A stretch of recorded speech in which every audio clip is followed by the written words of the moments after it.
Bia, o que você tá aprontando? Isso é forma de comer Danone, é? Ela abriu o Danone sozinho, Matheus. Sozinho, ela abriu o Danone. Saiu derrubando. Olha a cara. Ainda põe. Não, não vai pôr a boca aqui não. Pode sair daqui. Oxi. Bia, meu Deus do céu. O chão tá todo sujo de Danone.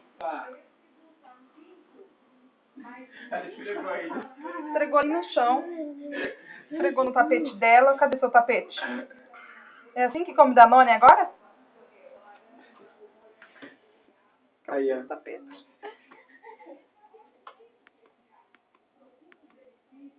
Ninguém fotografa tudo que acontece.